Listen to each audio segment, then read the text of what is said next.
दोस्तों, आज के दौर में क्या देश में कानून के दो पैमाने हैं?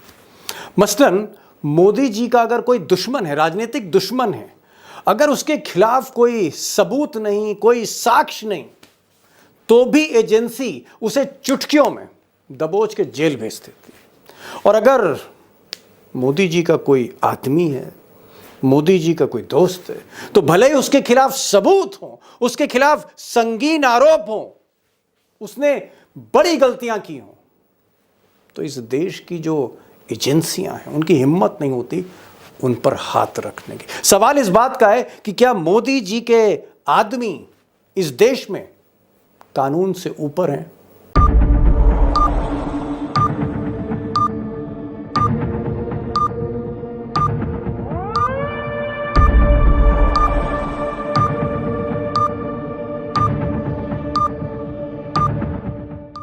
अब दोस्तों, मोदी जी के जो आदमी कानून से ऊपर हैं उसकी परतें तो मैं खोलूंगा ही, लेकिन पहले उन पर बात कर लेते हैं जिन्होंने कुछ नहीं किया और कानून ने उनको पकड़ लिया, दबोच लिया। पहले उनकी बात कर लें। और आज की जो ताज़ा खबर है, जो ब्रेकिंग न्यूज़ है, वो ये है कि कई महीनों के इंतज़ार के बाद आज दिल्ली के मुख्यमंत्री अरविंद केजरीवाल की रिहाई हुई। उनको आज जमानत मिल गई, जेल से छूट गए वो।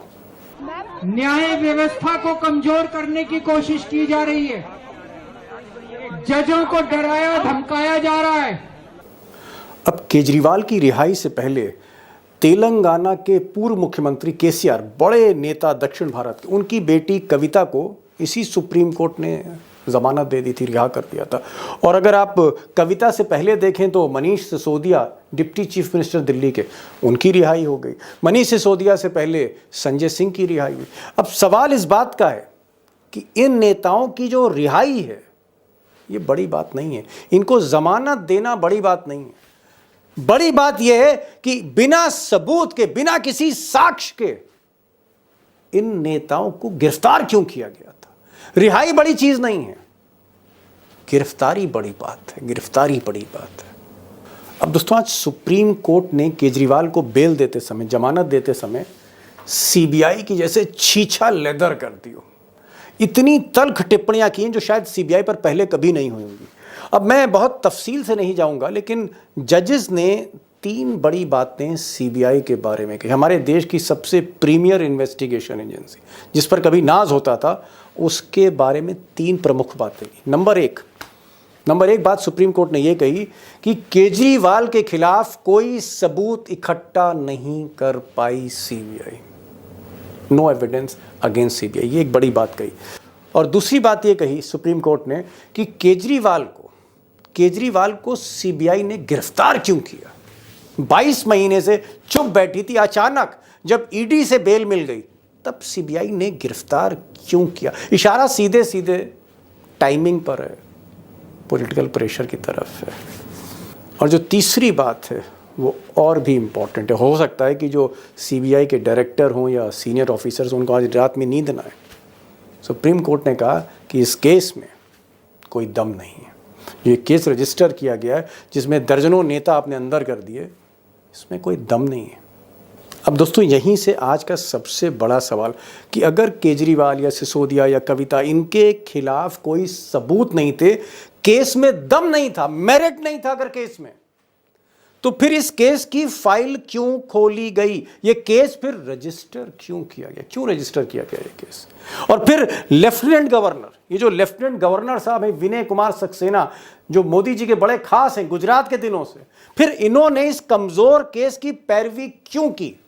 इन्होंने क्यों चिट्ठी लिखी सीबीआई को कि आप इस मामले की जांच करिए, इसमें केस रजिस्टर करिए। अगर केस में दम नहीं था तो सक्सेना साहब जो लेफ्टिनेंट गवर्नर हैं, इन्होंने फिर सीबीआई को चिट्ठी क्यों लिखी, क्यों कहा कि केस बनाइए इस पर। अब दोस्तों, जो चौंकाने वाली बात है इस मामले में वो ये है कि ये जो विनय सक्सेना साहब हैं मोदी जी के खास, इनसे पहले इनकी कुर्सी पर अनिल बैजल साहब बैठे हुए थे, वो भी मोदी जी के ही खास थे। Anil Baijal senior IAS officer, ये लेफ्टिनेंट गवर्नर थे दिल्ली के। और इनके पास सबसे पहले शराब पॉलिसी की, लिकर पॉलिसी की फाइल गई थी, जिस मामले में केजरीवाल को जेल भेजा गया।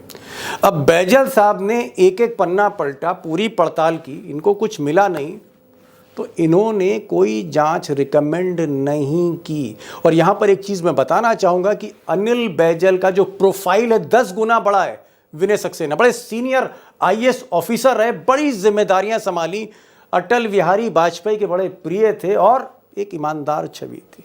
आखिर क्या वजह है कि इस मामले में अनिल बैजल को कुछ नहीं दिखा, कुछ काला नहीं दिखा?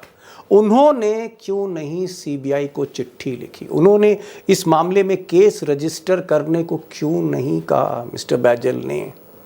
अब दोस्तों सबसे चौंकाने वाली बात, और सबसे चौंकाने वाली बात यह है कि जो अनिल बैजल साहब थे, एक ईमानदार ऑफिसर अनिल बैजल जो लेफ्टिनेंट गवर्नर थे सक्सेना साहब से पहले, इन्होंने जब इस मामले में मुकदमा दर्ज कराने से मना कर दिया कि साहब इसमें कुछ है नहीं, मेरिट नहीं है, ऐसा लोग कहते हैं, इन पर प्रेशर था, ऊपर से प्रेशर था बैजल साहब में। जब इन्होंने मना कर दिया तो कुर्सी से ही हटा दिया इनको, और इनको कुर्सी से हटाकर मोदी जी एक ऐसे आदमी को लाए, अपने सबसे प्रिय आदमी को लाए जो कभी ब्यूरोक्रेट नहीं था, ना आईएएस था, ना आईपीएस था, ना आईएफएस था, ना आईआरएस था, इंडियन रेवेन्यू सर्विस का था, ना किसी मिलिट्री बैकग्राउंड का था। ऐसा कभी नहीं हुआ। दिल्ली में हमेशा ब्यूरोक्रेट्स, मिलिट्री के लोग, यही सब लोग रहे एलजी। पहली बार एक नॉन ब्यूरोक्रेट को मोदी जी ने कुर्सी पर बैठा दिया, और नाम आप जानते ही हैं, विनय कुमार सक्सेना, मोदी जी के खास, प्राइवेट कंपनी में काम करते थे और गुजरात में मोदी जी के साथ थे, एनजीओ चलाते थे। इनको कुर्सी पर बैठा दिया गया, और आते ही सक्सेना साहब ने वही फाइल खोल दी जिस फाइल में कोई नुक्स नहीं निकाल पाए थे बैजल साहब।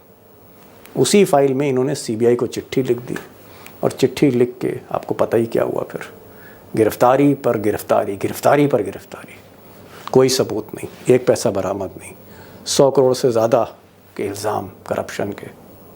अब दोस्तों जो बड़ा सवाल है, बिग क्वेश्चन है, वो ये है कि लेफ्टिनेंट गवर्नर विनय कुमार सक्सेना, मोदी जी के सबसे खास आदमी आज की तारीख में दिल्ली में अमित शाह के बाद, अगर इन्होंने कमज़ोर मामले में जिसमें मेरिट नहीं था, जिसमें कोई एविडेंस मिलने की उम्मीद नहीं थी, अगर इसमें एक मुख्यमंत्री, एक डिप्टी चीफ मिनिस्टर, एक चीफ मिनिस्टर की बेटी और तमाम सांसद और नेता, इन सबको जेल भेज दिया, एक ऐसा केस जिसमें सीबीआई और ईडी महीनों की जांच में फेल हुई, तमाम लोगों को गिरफ्तार किया गया, कस्टोडियल इंटरोगेशन हुआ, उसके बाद छापे मारे गए, बैंक खाते सील किए गए, सब कुछ किया, महीनों तक किया, फिर भी कोई सबूत नहीं मिला।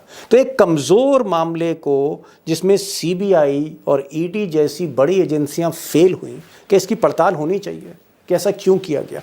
और दूसरा सवाल कि अनिल बैजल ने जांच क्यों नहीं करवाई और सक्सेना जांच क्यों कराना चाहते थे। एक एलजी जो ईमानदार था, जो आईएएस ऑफिसर था, उसने कहा कि जांच नहीं होनी चाहिए, और दूसरे ने कहा जो आईएएस नहीं था कि जांच होनी चाहिए। क्या इसकी भी पड़ताल होनी चाहिए, इसकी भी जांच होनी चाहिए कि भाई एक ने मना क्यों किया और एक ने आदेश क्यों दिया, एक का यस क्यों और एक का नो क्यों, कि इसकी जांच होनी चाहिए।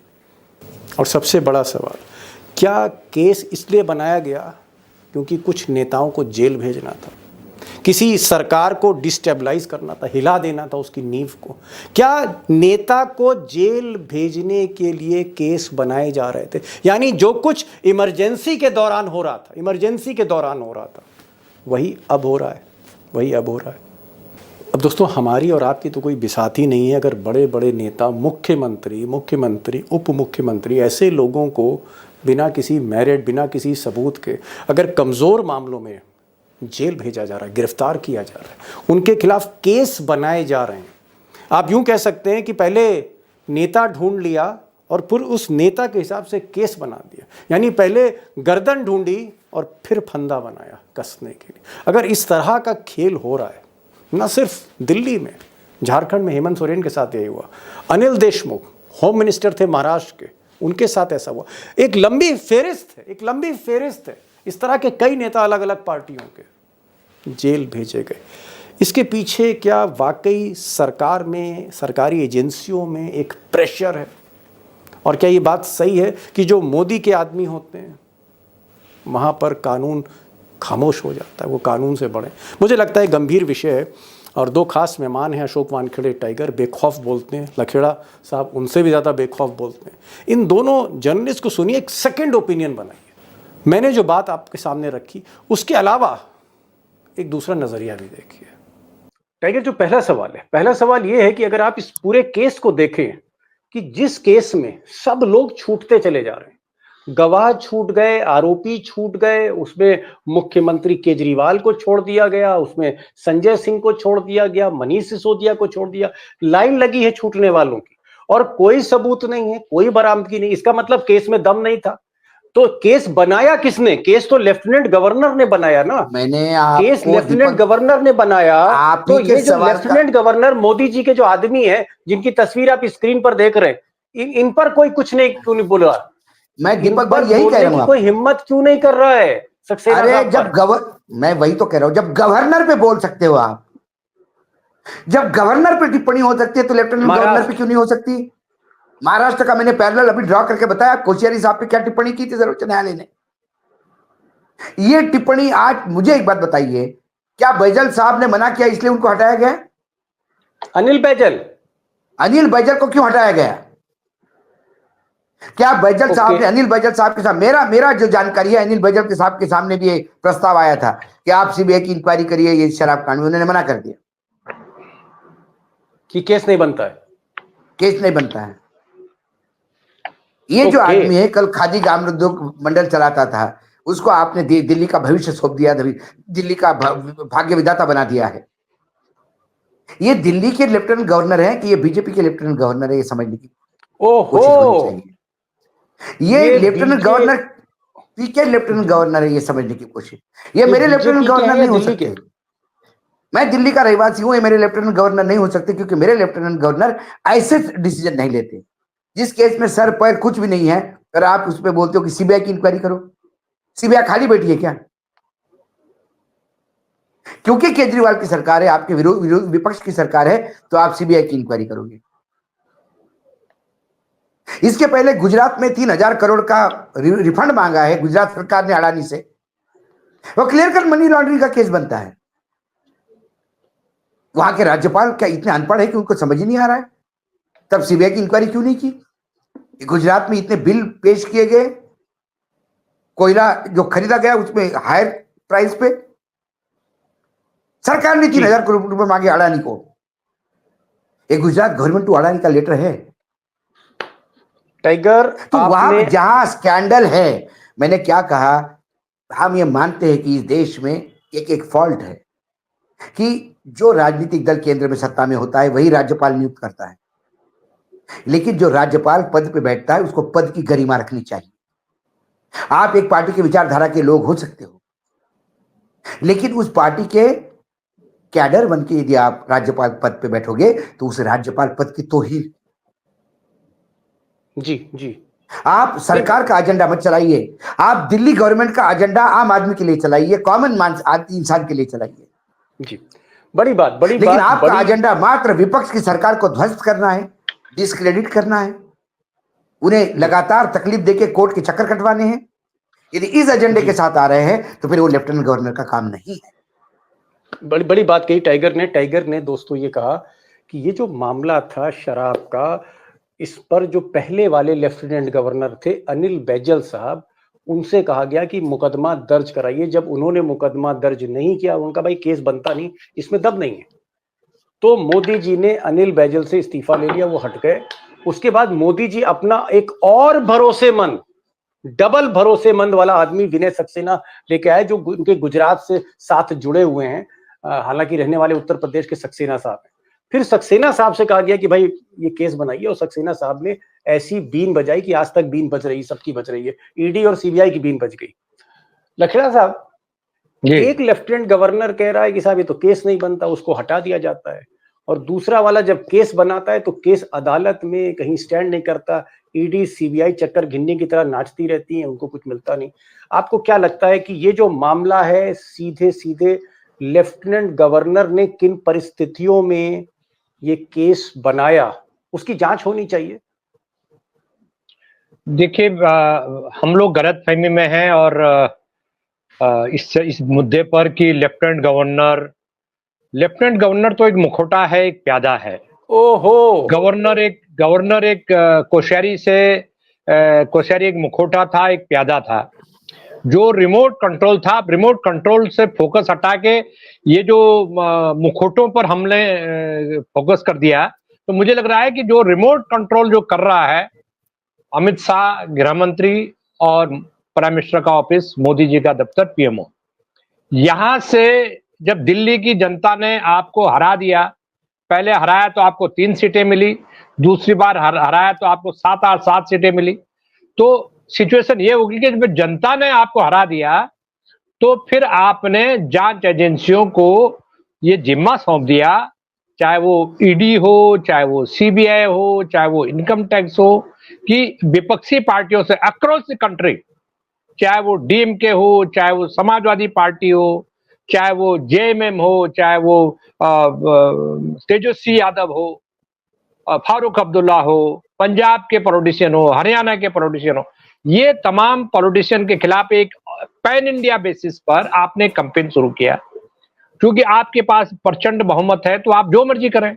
आपकी बात एकदम सही है, लेकिन एक चीज आपने कहा कि लेफ्टिनेंट गवर्नर विनय सक्सेना साहब जो है, जो मोदी जी के खास हैं, आप कह रहे कि इनका दोष नहीं है, इन पर उंगली मत उठाइए, इनका रिमोट जिनके पास है उन पर उंगली उठाइए। नहीं, मोदी और अमित शाह रिमोट सक्सेना साहब का उनके पास है।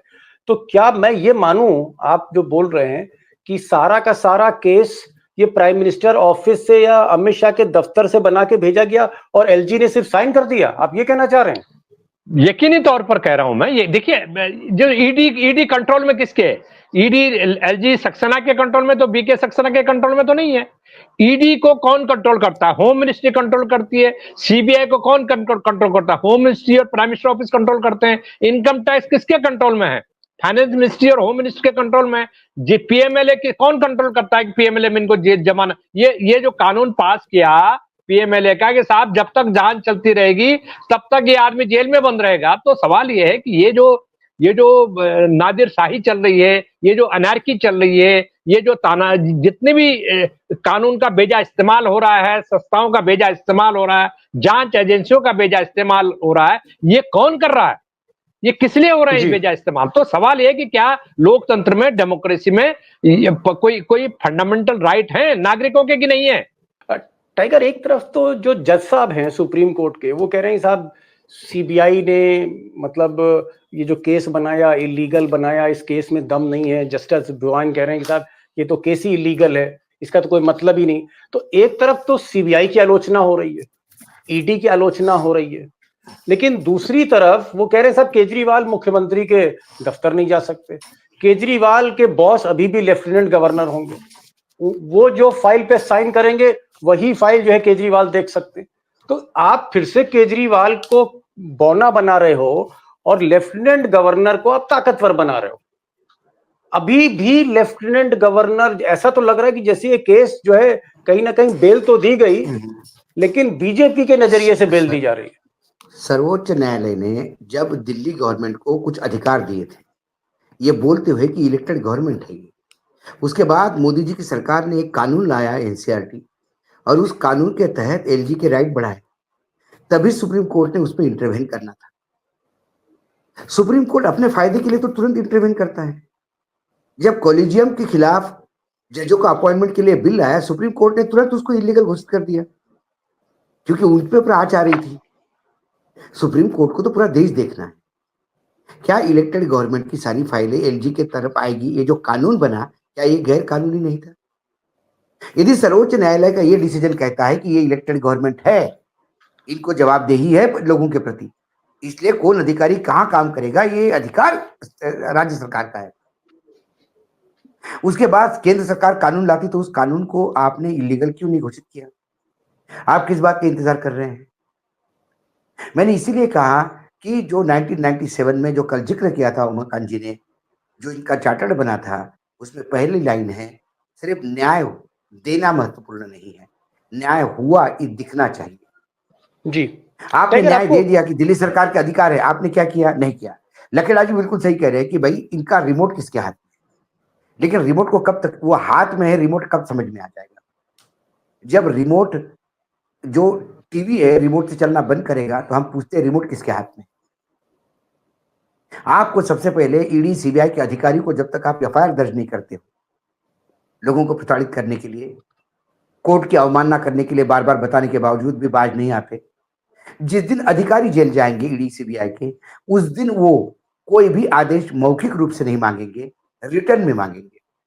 और रिटर्न में आदेश देने पे बाकी लोग जेल में जाएंगे जिनके हाथ में रिमोट है। सारा नेक्सस यही है। अधिकारियों की अपॉइंटमेंट कैसी होती है, उनको प्रमोशन कैसा होता है, ये तमाम बातें जब आप देखते हो तो आपको पता पड़ता है कि ये एक नेक्सस है। अब ये क्या हो गया भाई, घर में मौत हो गई ये तकलीफ नहीं है, मौत ने घर देख लिया इसका अब टेंशन है। ओहो, अब कोई भी सरकार आएगी ऐसे ही ईडी सीबीआई का उपयोग करेगी। सुप्रीम कोर्ट देखते रहेगा। सुप्रीम कोर्ट आने वाले 10 साल 50 साल 100 साल तक सुप्रीम कोर्ट टिप्पणियां करता रहे। ये बेशर्मी का ये अमृतकाल है, निर्लज्जता का। ये एजेंसियां इतनी निर्लज्ज हैं कि बार बार सर्वोच्च न्यायालय की टिप्पणी पे इनके कान पे जू नहीं रेंगती। जिनके कान पे जू नहीं रेंगती उनके कान पकड़ के उखाड़ने होंगे, और एक काम सर्वोच्च न्यायालय को करना होगा।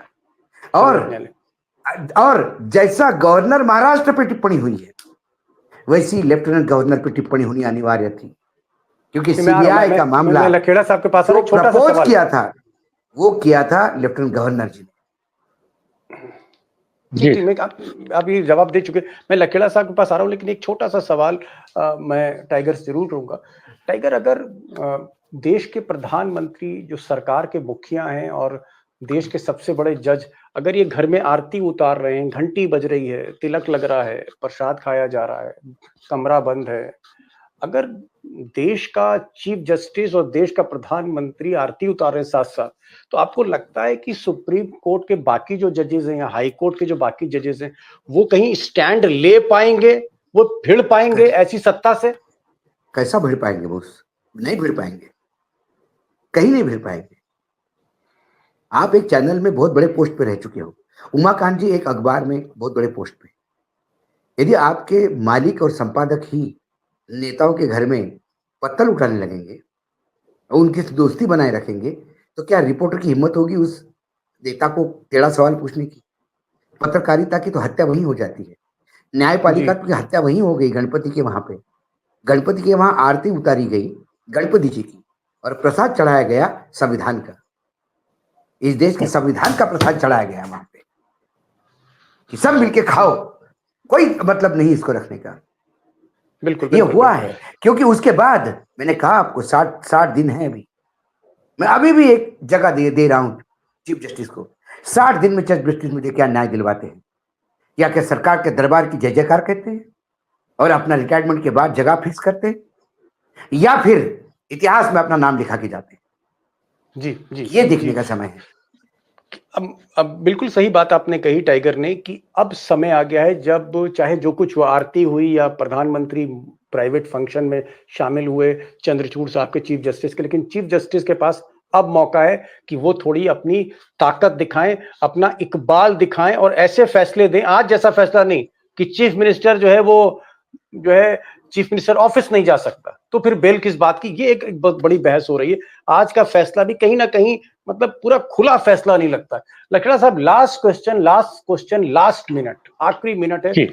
मैं सिर्फ ये पूछ रहा हूँ कि आप ईडी के अधिकारियों के साथ जब मिलते हैं, उनके साथ चाय पीते हैं, या सीबीआई के अफसरों के साथ चाय पीते हैं, कॉफी पीते हैं, मैं नहीं कह रहा हूँ और भी चीजें पीते हैं, मैं कह रहा हूँ चाय कॉफी जब पीते हैं, क्या बंद कमरों में वो ऑफिसर आपको बताते हैं ऑफ द रिकॉर्ड कि भैया प्रेशर है हमारे ऊपर से दबाव आ रहा है, हम क्या करें साहब, हमें तो छापा मारना कहा गया तो हमने केजरीवाल के यहाँ छापा मार दिया, वरना तो केस में दम नहीं है? क्या इस तरह की बातें आपसे कम्युनिकेट करते हैं 1 मिनट के अंदर? देखिए, जब जो एजेंसियां हैं, जांच एजेंसियां हैं, मैं ये कोर्ट नहीं करूंगा किसी को भी, जांच एजेंसियां हैं, जांच नाम मत बताइए साहब, जर्नल बता दीजिए। जांच एजेंसियों के जो अधिकारी हैं, जांच एजेंसियों के अधिकारियों को सिंपल ये कहना है उनका कि साहब हमें तो नौकरी करनी है, अगर नौकरी नहीं करेंगे तो हमारा ट्रांसफर दिल्ली से बाहर हो जाएगा और हमारे फैमिली यहाँ, हम लोग असम में या केरल में पहुंच जाएंगे, तो हमको अपनी नौकरी बजानी होती है, 10 से 5 ड्यूटी करते हैं, रात को कभी रेड मारनी पड़ती है, रेड के लिए रात भर घर से बाहर रहना पड़ता है। अदरवाइज सब लोग नौकरी कर रहे हैं, ऊपर के आदेश का पालन कर रहे हैं। ये फर्क पड़ा है जांच एजेंसियों में कि जब ये 240 में आए हैं तो जांच एजेंसियों के जो अधिकारी हैं वो वहां रेजिस्टेंस हुआ है, वहां वो विरोध कर रहे हैं, वो कह रहे साहब ये काम हमसे नहीं होगा। ऐसे भी अधिकारियों के नाम आए हैं और वो तभी ये सब चीजें बाहर आई हैं जब राहुल गांधी को ये बताया गया ईडी के उनके सोर्स ने कि अरे भाई साहब रेड पड़ने वाली है आपके यहाँ, तो उसने रात 1:30 बजे रात ट्वीट कर दिया। तो अगर ये 240 नहीं आते तो ये डर खत्म कहां से होता। आज जुडिशरी जो है, जुडिशरी का जो मिजाज बदला है। मैं कल परसों का घटनाक्रम आरती गणपति पूजा की बात नहीं कर रहा हूं, मैं इन जनरल बात कर रहा हूं, मैं सुप्रीम कोर्ट के जजेस की बात कर रहा हूं, मैं हाई कोर्ट के जजेस की बात कर रहा हूं। डर खत्म हो गया है और उनके हाथ खुल गए हैं, वो अब गलत को गलत और सही को सही बोलने लग गए हैं। आपने कहा कि अफसरों का ये मानना है कि प्रेशर है, दबाव है, लेकिन नौकरी करनी है, परिवार चलाना है, इसलिए उनको हुक्म का पालन करना पड़ता है। लेकिन अब धीरे धीरे अधिकारी खुल रहे हैं। एक आखिरी कमेंट केजरीवाल वानखेड़े जी से पूछना चाहूंगा, क्या आपको लगता है कि अब जो लखेड़ा साहब ने कहा कि धीरे धीरे अधिकारी जो हैं उनका थोड़ा सा ताकत आ रही है, जैसे जैसे मोदी कमजोर होते चले जा रहे हैं, क्या अब सूचनाएं मिल रही हैं आपको?